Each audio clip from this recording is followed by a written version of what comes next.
Good morning or afternoon, wherever you are. I am Hillary Valentine. I will be your host today for protecting and restoring your pelvic health in postpartum. I'm so happy you're here and investing this hour of your time into learning how you can positively impact your pelvic health in those first 6 weeks postpartum.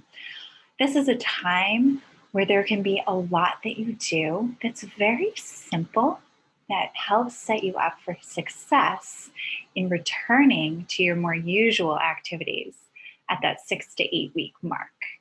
A lot of moms in the early postpartum have no idea what they can be doing except resting, and that can be challenging. We want to start making progress, whatever that might be. When we want to do things, we want to just lay around, but we know we should. So there's this push and pull. So, what I hope you get from this is that there are a lot of simple things you can do to set you up for better success in returning to exercise, sexual activity, or work, or whatever your daily activities are. Once you get out of that first 6 weeks of initial healing. But during those 6 weeks, you don't just have to lay there. There's so much that can be going on in terms of you reconnecting to your body, your pelvic floor, your breath, and starting to return to movement that is safe and effective to prepare you for more intense exercise, sexual activity, or work later on. A little bit about myself. So again, my name is Hillary. I'm the owner of Windward Maternal Wellness. My training is as an occupational therapist, and I'm a pelvic floor therapist, women's health specialist. I provide in-home services here on Oahu and telehealth services basically anywhere. I'm a matrescence coach as well. So matrescence, in case you're not familiar with that word, means becoming of a mother. So I support women in that process of becoming a mother, finding their confidence, their rhythm, helping them feel empowered and good about the process, while also hanging on to themselves, who they are as individuals, while also developing this amazing new role as mother. It's a very dynamic time, full of challenges, joys, tears, and laughter. And I support women on that process to feel good and feel healthy and feel balanced and feel supported in that process.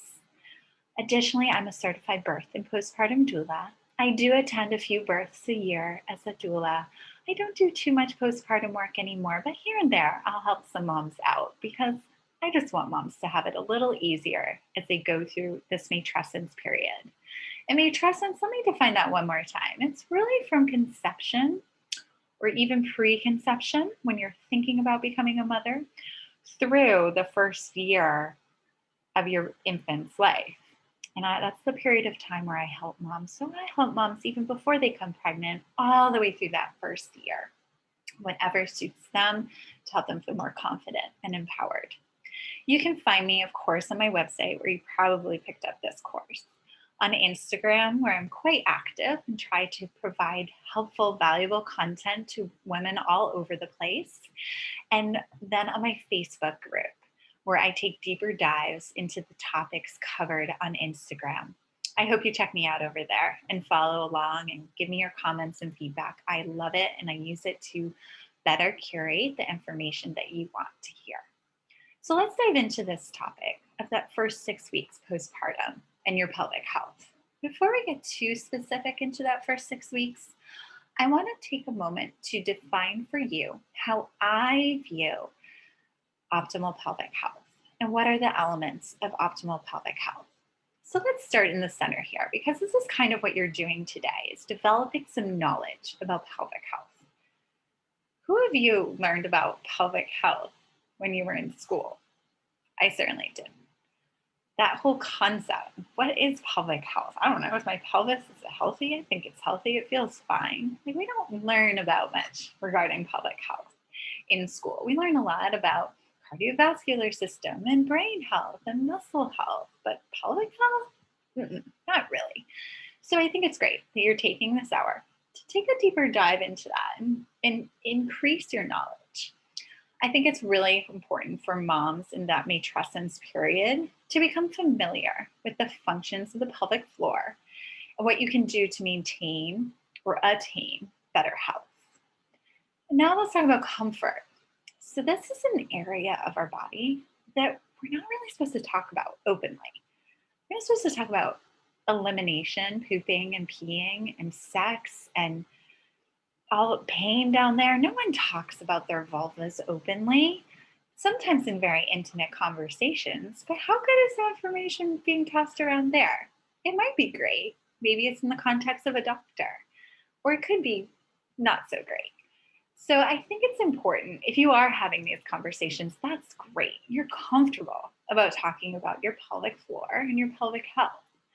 If you're not comfortable with it, I encourage you to start taking steps in becoming more comfortable, finding that one person, maybe it's just your doctor, and opening up and asking questions, being comfortable using the anatomical words and understanding what they mean. Do you know what your vulva is versus your vagina? Do you know the functions of your pelvic floor? Do you know that pain in your pelvic floor is not normal ever? These are some basics of becoming more comfortable and knowledgeable of your pelvic health. Now let's go to these two corners. So these are the structural physical aspects of pelvic health. Strength and flexibility. So the muscles, there's 14 muscles of your pelvic floor. They need to be both strong and flexible. Think of a trampoline. It's strong, right? But it's also super flexible. It has a buoyancy to it. That is a healthy pelvic floor. And we'll get to that a little bit more on the next slide. Another aspect is this muscle, but even more broadly, tissue balance. So a lot can happen in the pelvic floor. There can be surgeries, there can be C-sections, there can be tearing, there can be scars, there can be trauma. And that all those things can knock off the balance of the tissues in the pelvic floor, causing some symptoms or some problems or conditions. Creating and maintaining balance in those tissues is really important for optimal pelvic health. So that's where pelvic floor therapists, as well as visceral massage therapists, can be helpful in creating better balance down there. In terms of what you can do to help encourage muscle balance, certainly seeking out assistance with this when it's needed, but also keeping this breath and relaxation and focusing it into your pelvic floor when things aren't feeling right. So our breathing system is intricately related to our pelvic floor. And I go into this in a whole lot of detail in my Pelvic Health Essentials course. But for this session, let's just leave it at when you breathe, the dynamics in your pelvic floor change. The pressure in your pelvic floor changes. And there's an optimal way to be doing that, and there's a disadvantageous way to be doing that. And sometimes in postpartum, moms kind of get mixed up and start doing it in the disadvantageous way instead of the advantageous way. Relaxation. The pelvis holds stress, trauma, emotions, and making sure you're clearing those emotions through relaxation, through stimulating your parasympathetic nervous system, your calm nervous system, your rest and digest nervous system. A lot of new moms are in chronic fight, flight stress, chronic sympathetic nervous system activation. And it really can contribute to some significant problems in the pelvic floor. That's where relaxation comes in. I don't have a client where I don't address this. It is relevant to every one of us, I think, in this day and age. We all need to have pretty robust relaxation routines that help support our overall health, and more specifically, our pelvic health in postpartum or if you have symptoms. This last section is trusting and supporting relationships. Going back to that holding of energy and emotion and stress. If our sexual relationships are not safe don't feel safe, and don't feel trusting, it can really wreak some havoc on our overall ability to achieve optimal pelvic health. So, whether it be seeking out counseling support, pelvic health support, talking to a doctor, or addressing those relationships, I think it's really important because all these other things can be in order.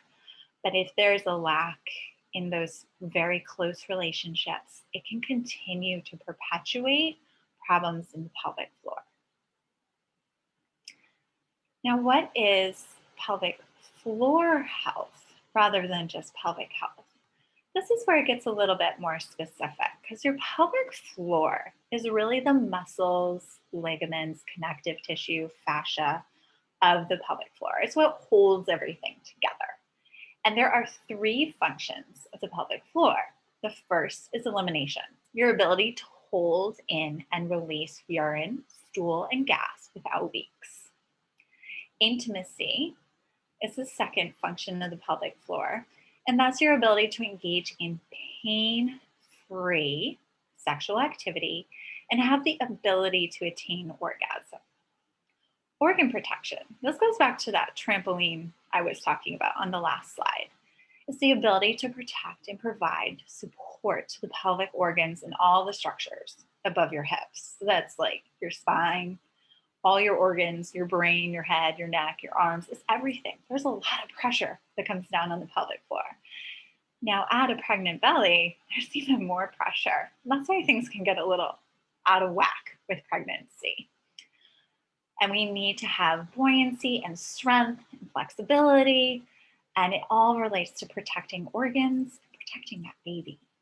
So the organ protection aspect is very important and sometimes overlooked. We kind of take it for granted, but we shouldn't.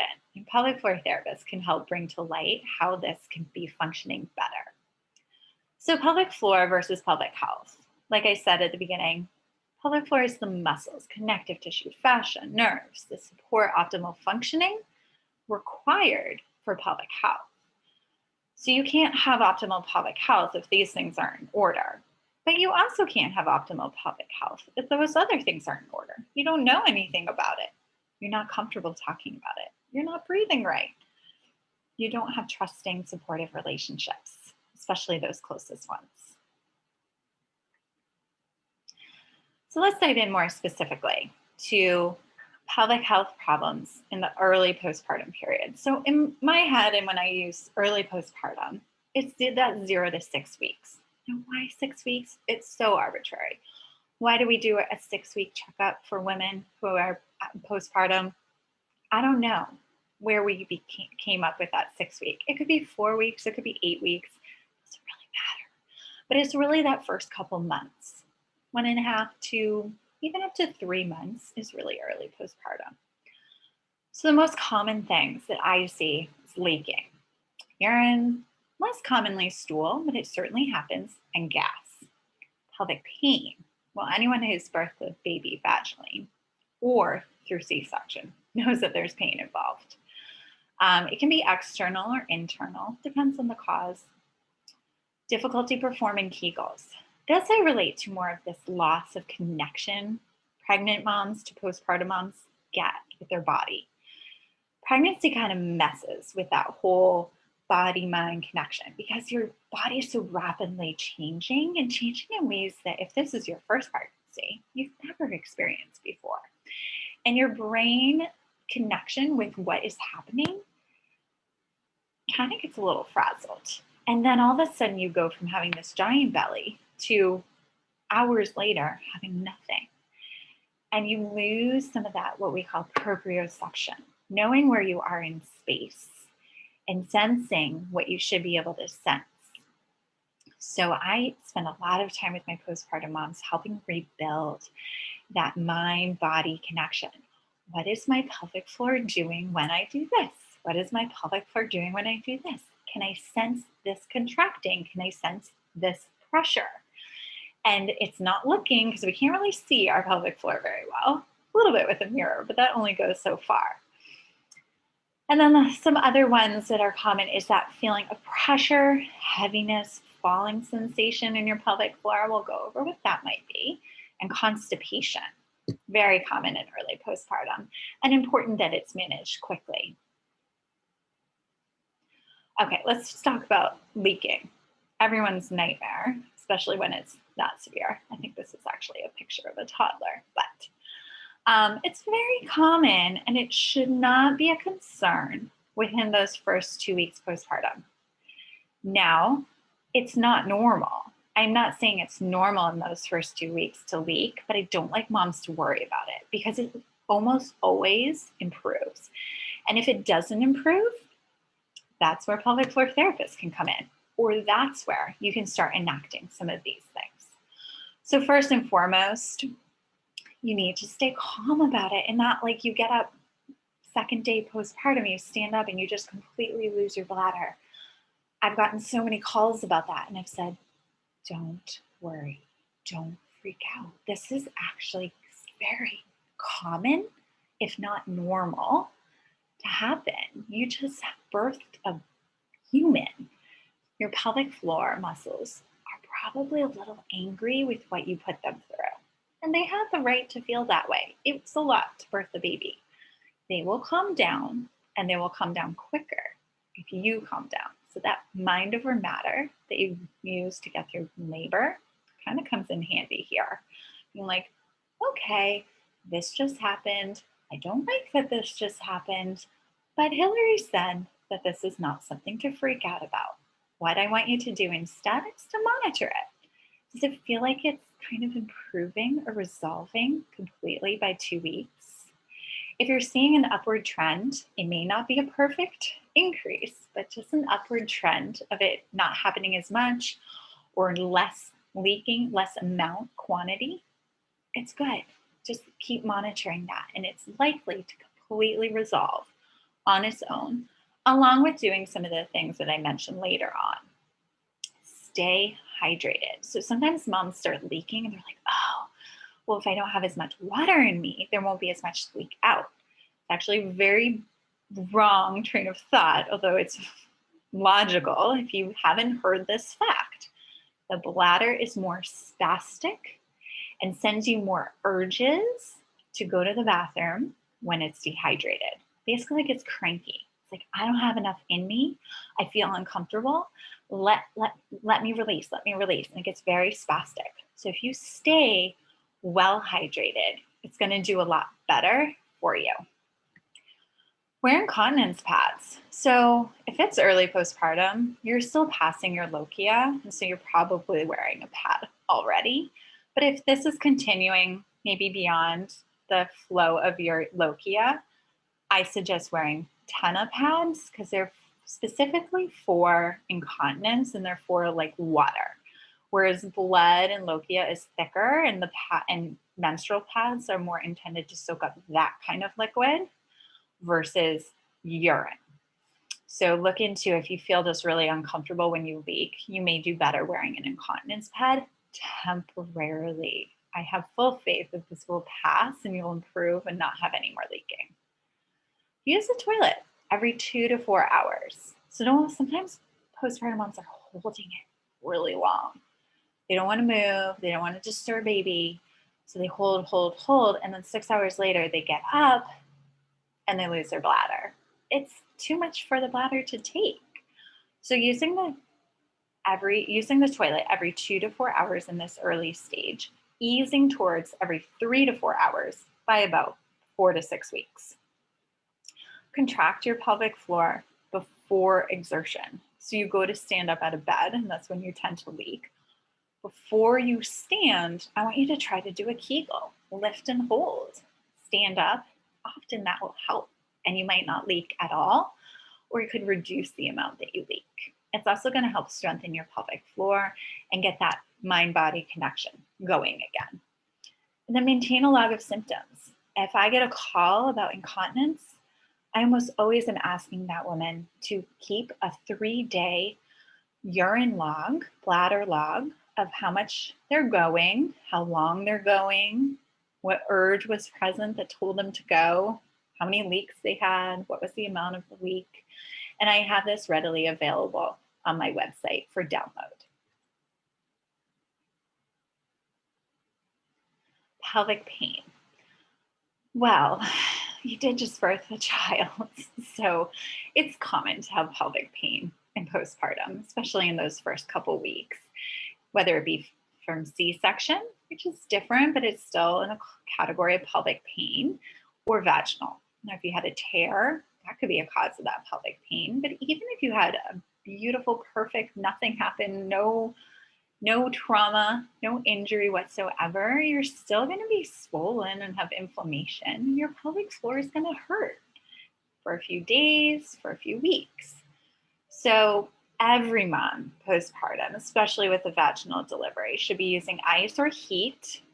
I prefer heat because we want to clear that inflammation out. And what clears the inflammation? Your blood flow. What encourages better blood flow? Heat. Using ice, it makes it feel better, but actually reduces the blood flow to the area, meaning there's less blood to clear out the inflammation. So I know for some women, they find heat very not soothing, but it actually can be more effective quicker.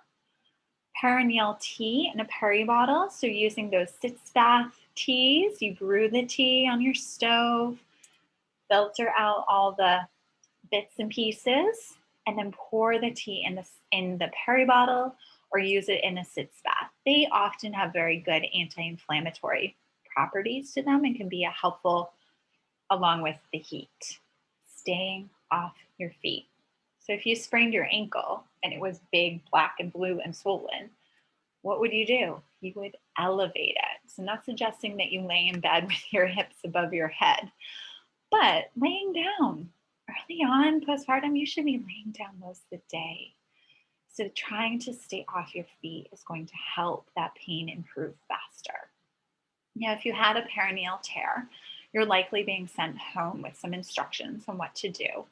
I think the key one here is good hygiene. So getting those perineal teas and sitz baths ready and cleaning. Every time you go to the bathroom, you should be at least spraying fresh water on your perineum, your vulva, your vaginal area to keep it clean.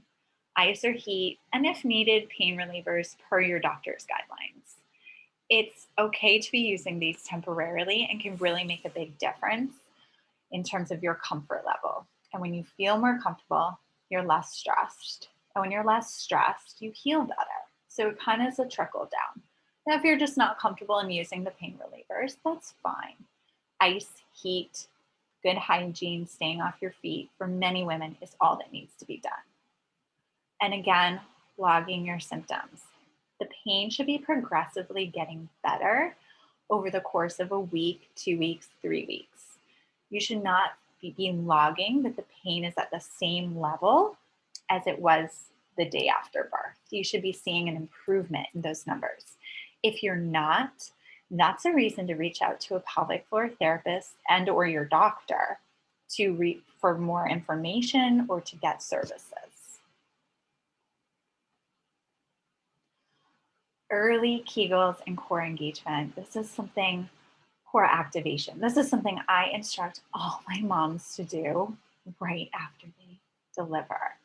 I think it's so important in that first 24, 36, 48 hours to just see, can I feel a contraction? A lot of times midwives are doing this and some OBGYNs are instructing you or nurses on the maternity floor. So that's great. Listen to what they're telling you. But if they didn't, now you know. I think you should try engaging a Kegel in whatever way you think a Kegel works. Just seeing what you feel. Like, can I feel anything twitching? Can I feel a contraction? Or is it like not present? And it's just informative. I don't want you keeping your opinion out of it. Don't place an opinion on how you did. Instead, be like, can't feel it today. Or that feels like I barely moved at all. Well, then come back to it 6 hours later. What are you feeling now? The next day and the next day. And same with core activation. So the way I recommend moms trying to engage their core is you take a nice inhale. And then with your exhale, you're trying to pull your hip bones together, those front sticky outy bones. and you're pulling. The hip bones are not actually going to move, but what does engage is your transverse abdominis, that deep girdle muscle, which is so important for the improvement of your core in postpartum.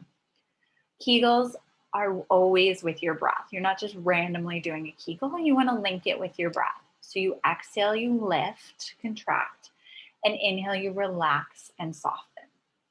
And continue to perform these daily over the first 2 weeks, about 10, 20 reps a day, 10, 20 tries a day. So you could do that in one round. I just tried 10 times and I felt basically nothing. It's okay. Come back to it the next day. The brain and body are talking, even if you're not feeling movement. The intention that your brain sends in that nervous system to your pelvic floor to get those muscles to wake up, they will start listening if you keep coming back to it and don't give up on it. Pressure and heaviness in the pelvic floor. So this can be a sign of pelvic organ prolapse, which means one of the organs shifted out of place, but it also can just be a sign of birth. Like it relates back to that inflammation that every mom who vaginally births is going to have, and many moms with C-section are going to have similar symptoms. It may not be so much the heaviness in the pelvic floor, it's more abdominal related, but I think it's good to monitor it and be aware of what you could do to positively impact this. So if it is a pelvic organ prolapse, basically what that is a shift in tension on a pelvic organ causing a shift in sensation. So your bladder might have kind of nudged over because maybe the baby was descending. So on your bladder, here's the vagina. The baby may have been like hitting its head on your bladder for like 10 hours. And then it finally found its route out. And the bladder might have gotten kind of like knocked off and now it's pushing into your vaginal wall. Okay, so that's going to make it feel different. That proprioception information that your brain's receiving, where is your body in space, has changed, and your body's like, what is that? So it's sending that signal to your brain being something's weird, something's off, something feels funny, and it's sending that in the form of what's commonly feels like a pressure or heaviness down in your vulva, sometimes inside, but it's usually more externally. So what should you do? Rest, rest, rest. That's basically the advice for the first 6 weeks. Don't do much. Let your body, give your body the opportunity to work itself out. Our bodies are so smart. They know what to do if you give them an environment to do it in. And a lot of moms then don't have the symptom anymore because their body was given an environment in which it could restore itself. Our bodies are so smart. If we just step out of their way, often they will find a route to improving and fixing. So staying off your feet, engaging in relaxation activities, ask for help and accept help to help you stay off your feet. Let's address this one. So prolapse, a lot of women think like, oh my God, that means my vagina is falling out of my body. Not true in most cases. Now, I'm not saying it's not ever true because that is a type of prolapse, but it's typically not the type of prolapse that moms will have after a vaginal delivery. It's usually that their bladder or their rectum is out of place. So, and it's not so much something falling out, but it's a shift in that sensation. Around 6 weeks, really, I actually do these around 3 weeks postpartum, as early as 3 weeks postpartum. I can screen, although the screening I do at 3 weeks, I say, you know what, if you do nothing and I screened you again at like 12 weeks, it may be totally different. So I tell my clients to take this with a grain of salt. If I do see a prolapse, I'm going to give you some ideas and instructions on what you should be doing over the next month, 2 months to encourage it to heal and go back in place. But I don't want you to get it too stuck in your head. And that goes back to this whole idea of staying out of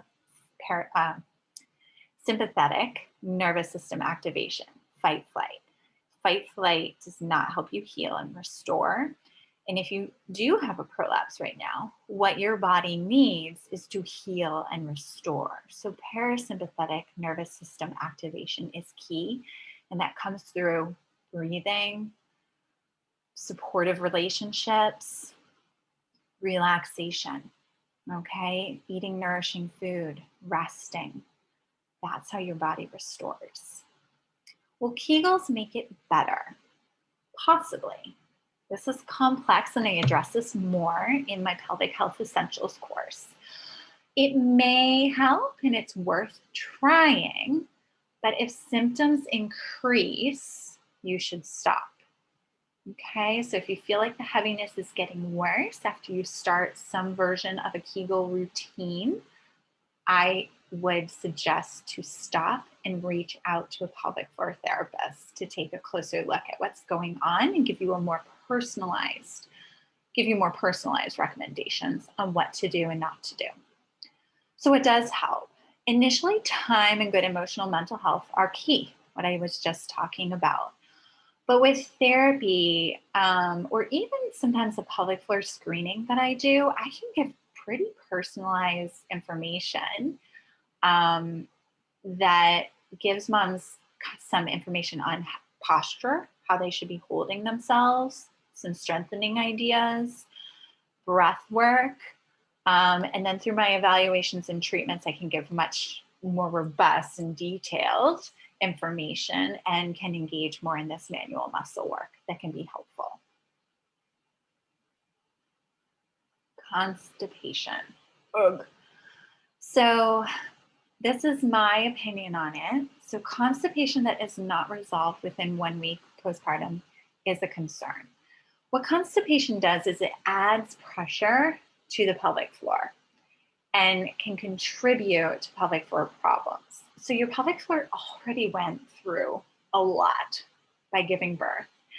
And now you're continuing to have pressure through backed up stool on your pelvic floor. That's going to make that pelvic floor harder to restore and repair itself, and can cause problems to arise that weren't present immediately after birth because of all that added pressure. So this is something I'm very, I don't want to say strict, but I'm really on top of moms about paying attention to. It's something I think a lot of us, when we're constipated, if we don't have a quick solution, we just kind of like, oh, I don't know, like I'm just constipated, whatever. What's the big deal? And I say, whoa. There is a big deal about chronic constipation, and it can really cause some problems that if dealt with now, you likely will avoid. So let's handle this now and not put it on the back burner.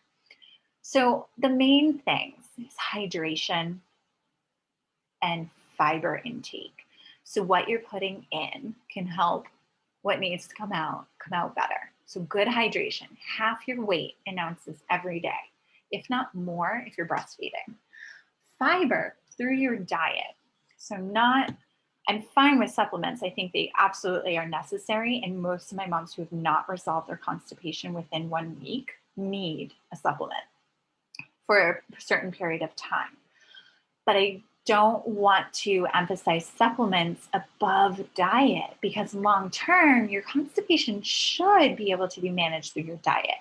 So this is increased fiber, both soluble and insoluble fiber. So things like chia, vegetables, cooked vegetables are better in early postpartum.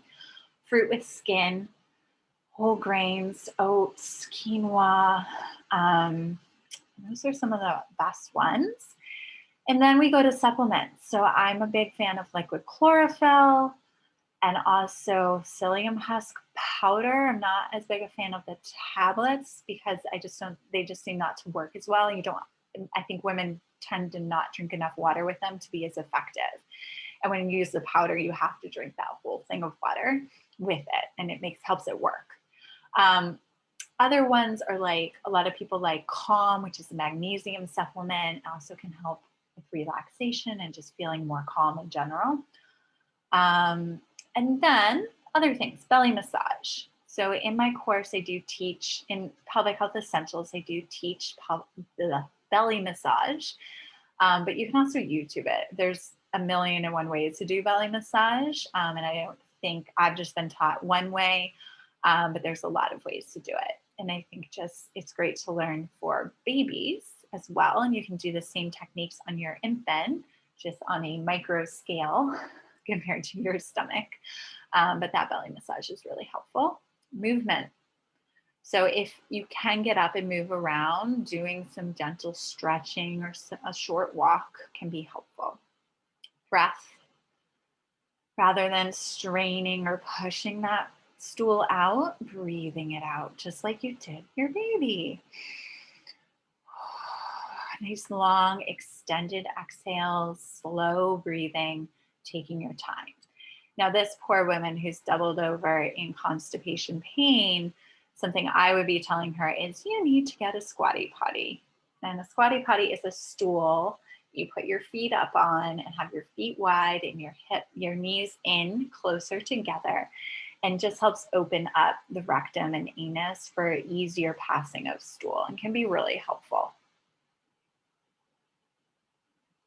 All right, so summary in some ways. So if you're having no symptoms that are really problematic or surprising, or you're not sure what to do, in the first 0 to 2 weeks, so from birth to 2 weeks postpartum, I always say help, help, help.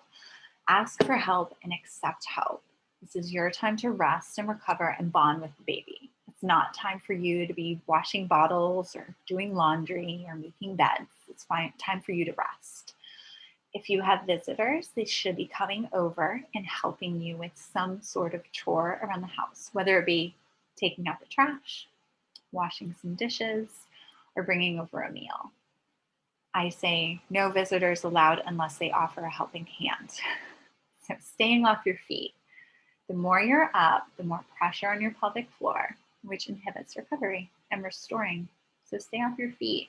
Don't have to be perfectly flat all day, but sitting on the couch, reclining, cuddling with baby. That's your job for 2 weeks.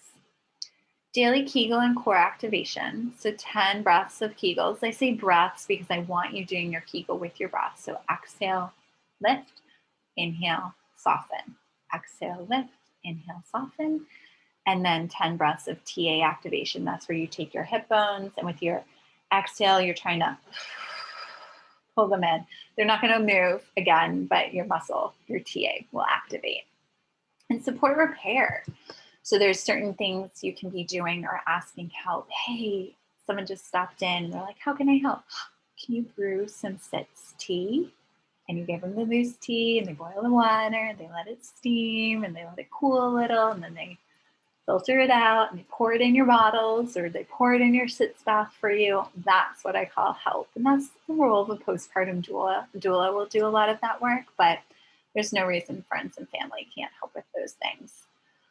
Ice, heat, bone broth is really great and restoring for the body. Nourishing and easily digestible foods to help ease constipation and restore your nutrients, and hydration. Okay, so in that 2 to 4 weeks, this is where you can start moving around a little more, unless you still have pretty heavy bleeding. So this is all my recommendation based off your lochia. So are you continuing to pass a lot of blood, or is it pretty light now? If it's pretty light, you can start some what I call organic movement routine. I go through this in my Pelvic Health Essentials course, and it's also in my Postpartum Mama Self-Care deck that is available for download.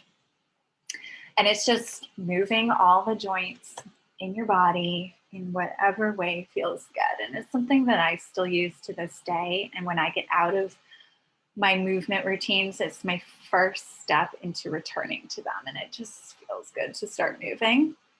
Or walking too. 10, 15 minutes at this time is more than enough. Going out for a 10-minute walk. Don't try to go like, I'm going to go this far. I want you to walk 5 minutes one way, 5 minutes home. Okay. Very slow and just being, smelling the roses kind of thing. So building your mind-body connection. Starting to look at yourself, stand up, look at yourself in a mirror. How are you standing? Do you look even, or do you look all slouchy and lopsided? Make little corrections. Take notice. Be as observant as you can. Work on achieving a neutral pelvis and returning to it throughout the day. So a neutral pelvis is one where your pubic bone and those sticky outy hip bones that you're pulling together to activate your core are in line this way. So if I were to walk into a wall, they would hit the wall at the same time. A posterior tilted pelvis is when the pubic bone is more forward than the ASIS or the sticky outy bone. And an anterior tilt is when the pubic bone is tucked in more than these top bones. So neutral pelvis is, again, something I also spend a lot of time talking about just on my social media platforms, but also in my Pelvic Health Essentials course. And finding neutral and being able to return to it is really a great exercise or routine to be working on in these early weeks. And mountain posture. So from yoga, a mountain posture, just this active standing, using your muscles to stand up straight and strong and centered, neutral. So great at this point in time. So your Kegels and core activation, these continue if you haven't had an increase in any symptoms from doing them. So here again, just 10 to 20 breaths and some floor-based deep core, like hip tilts and heel slides, very basic movements. Just starting to wake up that core and wake up, I feel my core activating when I do that, and that's great. And now that you're moving around more, blowing before you go is a really important thing to start saying. So what does that mean? Is say you're about to pick up baby. I don't want you to just pick up baby. I want you to exhale audibly before you pick up baby. So you're reaching for her and you go, and then you pick her up. That activates your deep core, helps protect your back from injury, also helps to start restoring that deep core. And so helpful if you can start adopting that habit early on. You could even do that blowing before you go from day one postpartum. But if you haven't done it and you're about 2 to 4 weeks postpartum, that's when I'm like, start doing it, because you're probably moving around more. You're getting a little antsy and stir crazy. So as you move more, let's start building in some good habits that are going to protect you and help you restore without injury or without problems. Pelvic health in week 4 to 6. So this is where, again, it's based off of your lochia. So if you're still passing a lot of blood, don't start moving more. You need to wait for that to subside, but increasing a little bit. So that organic movement routine, maybe you do it for 10 minutes. Great. Add some little yoga in or some little core exercises that are very basic. Or now you're walking more. Maybe instead of 10 minutes, you go up to 15 minutes. So 7.5 minutes one way and 7.5 minutes home. Continuing to work on your mind-body connection. This can take weeks, if not months. And if you're having trouble with this, if you're like, I don't know what my body's doing, that's when I wish moms would call me. Instead of 6 months later, when they've hurt their back or they have some further injury related to weakness here. I think early on, if we can start learning these things earlier, we're setting ourselves up for better success.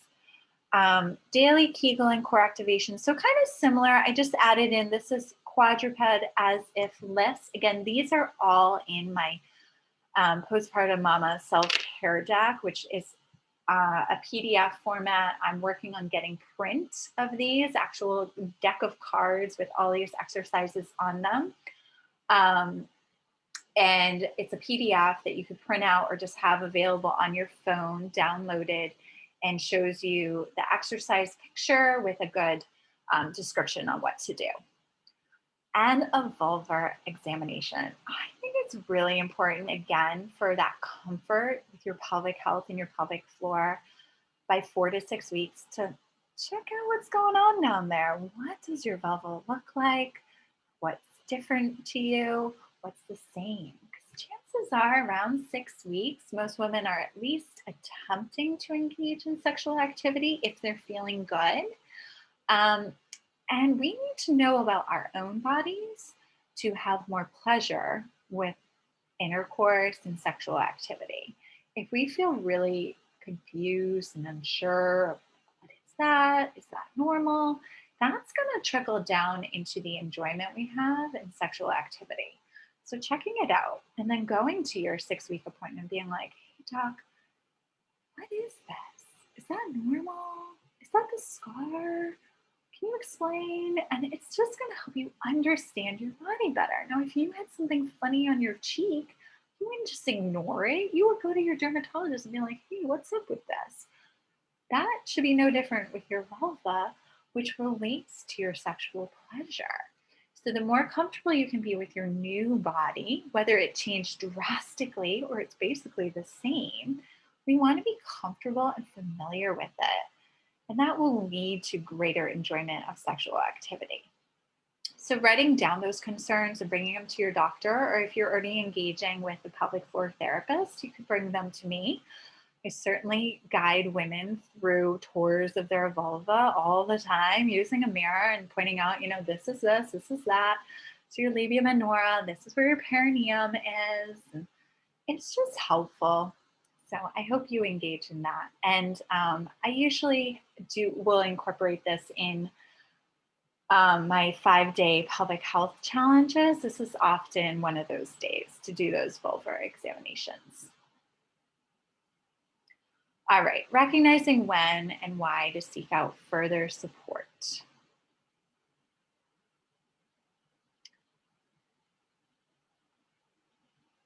Okay, sorry, just a pause there. Oops, let me go back. Okay, pelvic health self-assessment. So this is available on my website and is a questionnaire that can help you know if you would benefit from pelvic floor therapy. So some of these first questions aren't so relevant in postpartum. Usually not engaging in sex yet. You don't have your menstrual cycle back yet. You're not using tampons. But the rest relate and can be indicative of whether or not you might benefit from a screening or an evaluation. And you just are answering yes or no. And then any that you say yes for leads you to this next set of questions of, for this problem, or whatever one you said yes to, you're answering the question, does this interfere with your everyday or weekly routines? Has it caused you to alter your life patterns, rhythms, routines due to that? Have you received medical care for this issue, but there was no improvement? And how would you rate the problem? It's just your opinion. And based off of how you answer these questions for that line that you said yes on, can lead you to guiding whether you need more care from a pelvic floor therapist, or maybe you would benefit from taking a course like Pelvic Health Essentials. The more yeses you have, of course, the more you probably should be seeking out assistance and care and treatment from a pelvic floor therapist. And if you're saying no to everything, great. This is not diagnostic in any way. It just is a good guide of whether you may benefit from pelvic floor therapy or you're doing pretty good. Now, if you have no yeses, you have all no's, but you still feel like something's up, that doesn't mean you shouldn't reach out to a pelvic floor therapist. Of course you should. If your intuition is just saying something's not normal, even though none of those questions hit the nail on the head in terms of what you're feeling, I still say, if you think something's not normal, ask questions, seek out care, seek out support. And I'm always available to just do a free phone consult and give you my opinion on, yeah, I think this is something we should check out, or no, you know what, that sounds completely normal to me. So always happy to hop on the phone. All right, so my postpartum pelvic health screenings. This is a service that I added because I really feel that the 6-week appointment with our OBGYNs really falls short in postpartum care. I think we could be doing a lot more Yet OBGYNs can't do a lot more. They're already doing a lot. And this is where I really urge moms to reach out to me anywhere. I can see you anytime after 3 weeks postpartum. Usually the guideline is like once your lochia is pretty slowed down, very minimal or gone. But we don't have to wait a full 6 weeks if you don't want to, or we can. Sometimes I do these at 12 weeks postpartum. There's no right or wrong. It's a 30-minute screening, so it's not really intensive, but I would just explain it. I think it's the biggest bang for your buck in terms of I'm like getting in there and looking at all the essential things, checking off regarding your pelvic floor health. And then I send you within 24 hours recommendations of what you should do and where you could find more information on that. Or if I think you actually need pelvic floor therapy, and then that's the direction I'm recommending, and you can make your decision on where to go with that. So before we meet, I do, of course, always have a phone conversation. You fill out the basic health form, complete a pelvic health questionnaire, different than the one I just showed you, kind of more specific than that. And if you're having leaking, I do ask you to do a bladder diary for 3 days. And then during the screening, what I'm looking at your posture. It doesn't say it here, but I'm looking at how you're breathing. I'm doing a diastasis check. I'm looking at your external pelvic floor. How's everything placed? I'm doing a Kegel test, testing for your strength, coordination, endurance. And then I do a prolapse screening. So it goes pretty quick, but it really is getting into like the keys to establishing, hey, you're looking really good. And I think you could ease into exercise, sexual activity, work, whatever you need to do with, just continuing to do what you're doing. Or here are some things I think you could do that would help it.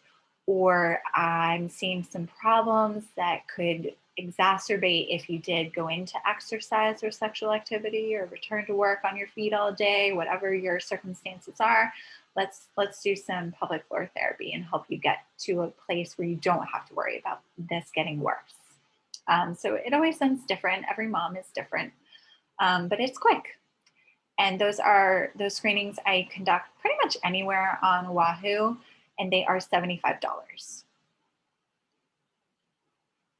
All right, now my pelvic health evaluation. So this is an 1.5-hour assessment. This is much more in depth. I'm really trying to understand all aspects of what's going on that could be playing into the problem that you're coming to me with. So I don't do a full pelvic health evaluation unless there is a main concern. Whereas screenings I do on anyone. It could be someone who thinks that there's nothing going on. And they just they're just a little worried about returning to exercise, for example. I'll go in and check it out. And sometimes nothing is going on, and other times there is stuff that's significant that they didn't even know about. And now I'm able to help them make sure those things don't get worse. Whereas the evaluations are when there is an established problem. It could be chronic constipation, it could be pain, it could be leaking, it could be prolapse, it could be all sorts of things. But I'm looking at all sorts of factors, from your diet to your stress to your sleep to your living environment to how you move, and it's very intensive and well-rounded. And then there's my pelvic health essentials. So this is often a recommendation I give for moms, any mom who wants a more in-depth on impacting their own pelvic health. I think it's great for pregnant women. It is also wonderful for postpartum women who feel a bit disconnected with their pelvic floor and unsure where to go and what to do.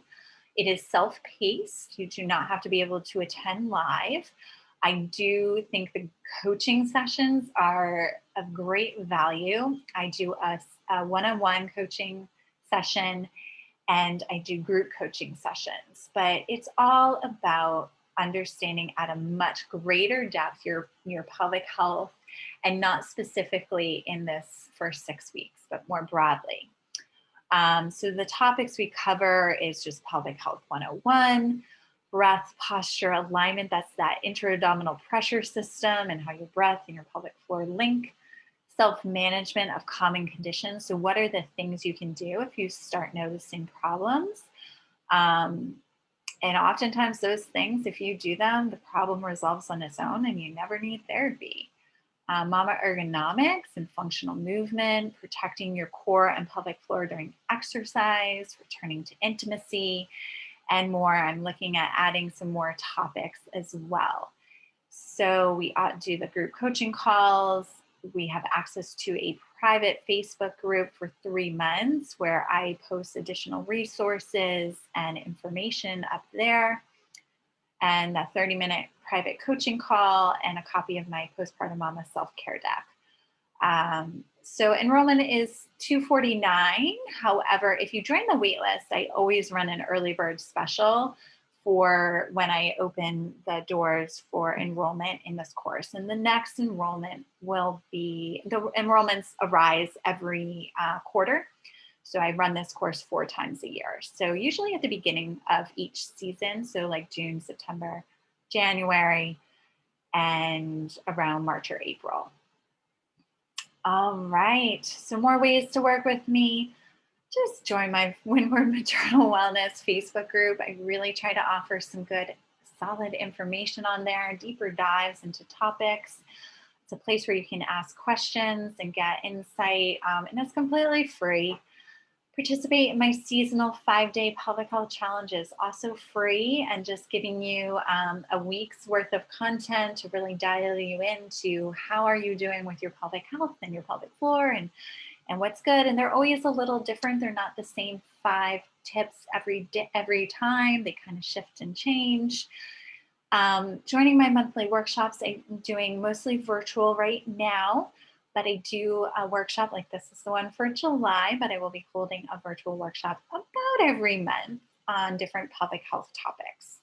And then in-home pelvic health therapy, of course, and my matrescence coaching, my birth doula work as well. So many ways to work with me. So reach out if you have any interest. I typically have some availability to fit moms in that really need the care. So thank you so much for tuning in today. I am so thankful to have you here and curious and interested about what you can do to impact your own pelvic health in your early postpartum days. There's so much you can do in those first 6 weeks. So if with this course, with this workshop, you're curious and want some more information, hop into my Facebook group, post your questions there. Anyone can post up there. It's not restricted in terms of I'm the only one who can post. So you can post questions, comments. I love feedback. And again, thank you so much for joining today. I hope you all have a wonderful, easy, enjoyable postpartum period. And if you feel like you're struggling or having challenges, reach out for help. We are here, I am here, and I love engaging with my early postpartum moms. Aloha.